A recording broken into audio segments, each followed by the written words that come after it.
повелете. Благодарам, господинот Џафери. Денеска дискутираме закон за данок, но поврзан исклучиво со финансирањето на спортските клубови од страна, можноста да се финансираат спортските клубови од страна на државата. Би сакал да направам една ретроспектива за да видам, за да ви објаснам и вам и на граѓаните на Република Македонија дека ова е последица на едни измени на закон со кој што е направена катастрофална штета на спортот во Република Македонија. Зошто? Заради тоа што предходниот состав на парламентот донесе закон со кој што на спортските клубови им беше возможено да најдат спонзори од бизнис секторот, од приватните стопански субјекти и во рамки на својата активност да обезбедат финансирање за себе, без при тоа државата да има право на било каква арбитрарност. Ограничувањето беше за компаниите во делот на данокот што треба да го платат на профит, до која висина можат да го трансферираат како средства кои што би ги добил одреден спортски клуб. Тоа решение беше правено заедно со сите спортски федерации во Република Македонија, со Македонскиот олимписки комитет, со многу спортисти и индивидуалци и така натака, и беше прво крупно решение законско со кое што се обезбеди сериозна подлога за финансирање од страна на бизнис секторот на спортските клубови, поддржан со ослободување од плаќање на данок на компаниите во висина на онолку колку што ќе ги спонзорираат спортските клубови. За жал, новото парламентарно мнозинство и новата влада донесе одлука да се промени тој закон и да се укинат најголемите придобивки од тој закон, со тоа што прво воведе ограничување дека вкупната сума која што може да ја финансираат сите компании во Република Македонија во спортот, а за тоа да бидат ослободени од данок, ќе е во висина од 6 милиони и ништо повеќе. Тоа е првата измена што ја направи. Предходно немаше такво ограничување. Втората измена што ја направија и што драстично смета и за спортските клубови, но смета и за Меѓународниот олимписки комитет, кој што има фрапантно писмо пратено до нашата држава, е воведувањето на арбитрарност од страна на државен орган. Што се воведе? За да може некој спортски клуб да добие средства по овој основ, со предходниот закон, од предходното мнозинство во собрание не требаше да бара дозвола од државата, нити било каков документ, за да може да се обезбеди свое финансирање. Со законот кој што СДСМ го донесе, покрај ограничувањето на средства до 6 милиони, се воведи систем во кој што за да можат спортските клубови и федерации да добиваат средства од компаниите, да добијат дозвола од Агенцијата за млади и спорт, така наречена ваучер. И законот не предвиде никакви сериозни критериуми и постапки по кои што агенцијата ќе одлучува на кој спортски клуб или федерација каков ваучер и во која висина ќе одобри. Туку остави можност агенцијата сама арбитрерно да одлучува за таа постапка. Затоа се случи хаос. Прво, очигледно е на таков начин мешање на политиката во спортот. Зошто? Директорот на Агенција за млади и спорт е во исто време и председател на партискиот подмладок на Социјалдемократскиот сојуз. Но малку важно, тоа сепак е функционер назначен од политички орган влада на Република Македонија и на него му е дозволено арбитрерно сам да одлучува каков и колкав ваучер на кој спортски клуб и спортска федерација ќе го додели, а сето тоа, повторувам, во висина од максимум 6 милиони евра за сите спортски клубови, за сите спортисти, за сите спортски федерации во Република Македонија.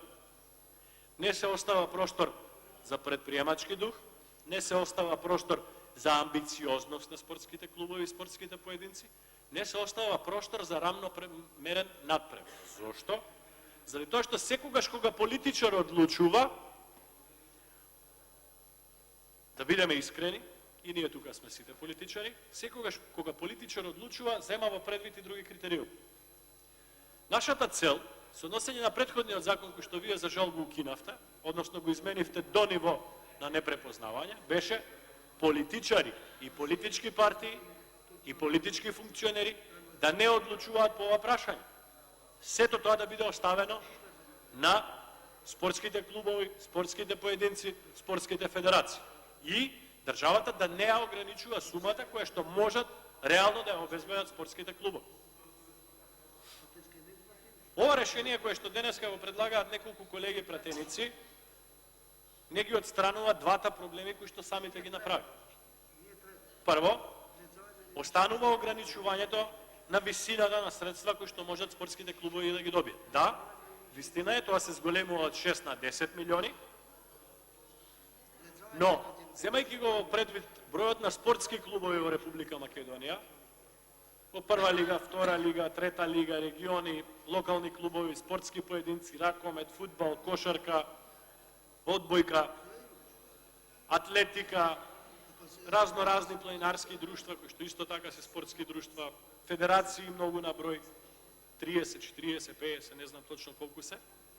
Повторно ограничувањето, сметаме дека не остава простор за само иницијативност на спортските клубови да обезбедат финансирање поголемо од тоа што државата би ги ограничила. Оставањето исто така на можноста Агенцијата за млади и спорт преку раководниот орган, директор на Агенција за млади и спорт, сега и председател на подмладокот на СДСМ и политичко лице назначено од страна на владата, тој да одлучува на која федерација, на кој спортски клуб, на кој спортски поединец, колкав ваучер ќе додели, е класична арбитрарност и остава простор, односно ние како собрание, оставаме простор тој во име на агенцијата да одлучува дали некој спортски клуб воопшто ќе добие ваучер, дали тој ваучер ќе биде 5, 10, 15, 20 илјади денари ако него не му е симпатичен, или ќе биде 100, 200, 300 илјади денари, па може би и повеќе за поголемите спортови, ако него му е симпатичен. Што ние предлагаме? И повторно ќе предложи да се тргнат двата проблеми од закон. Прво, да нема ограничување во делот на тоа колку спортските клубови можат да обезбедат финансирање. Може ќе бидат 6, може ќе успеат 10, може ќе успеат 15. Зошто ограничувам?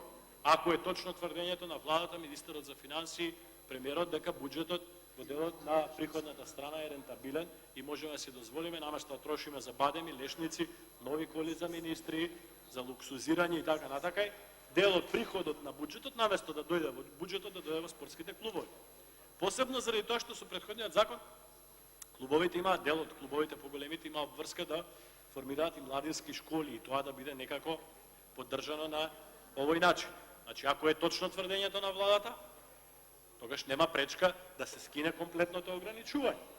И второ, исто така остануваме и предлагаме и ќе предложиме повторно, сега и во редовна постапка, да се тргне можноста директорот на агенцијата, кој да бил денеска од СДСМ, утре може ќе биде од ВМРО, од ДУИ, од ДПА, од Алијанса, од БЕСА, од Алтернатива, од било која партија, тој да одлучува во име на агенцијата или да се формира комисија по сопствено видување, па таа да одлучува, или таа да дава предлог, па тој да одлучува.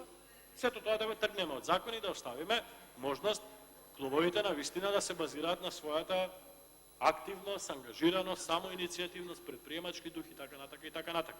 Значи не ни треба политика во спорт. Оваа козметичка измена која што ја правите сега нема да ги реши проблемите заради кои што спортските клубови ви протестираат, заради кои што светскиот, меѓународниот олимписки комитет со писмо ви се обраќа и ви вели тргнете политиката од спортот. Од тој аспект, да не се доведеме во ситуација, денеска слушам владата го стопира спроведувањето на законот за прогресивен данок. Таква една смејурија направивте со тој закон.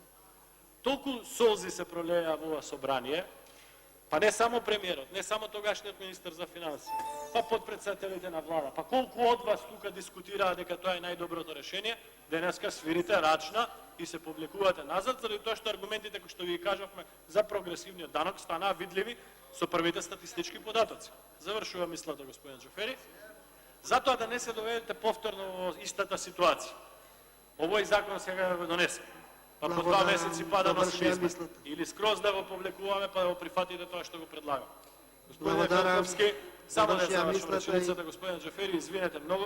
Господине Велковски, апелирам, повлечете го овој закон, да седнеме веднаш и да најдеме заедничко решение, онака како што ви предлагаме. Се друго, ќе носите и вие лична одговорност за пролонгирање на проблемите. Извинете, господине Џафери, ви благодарам.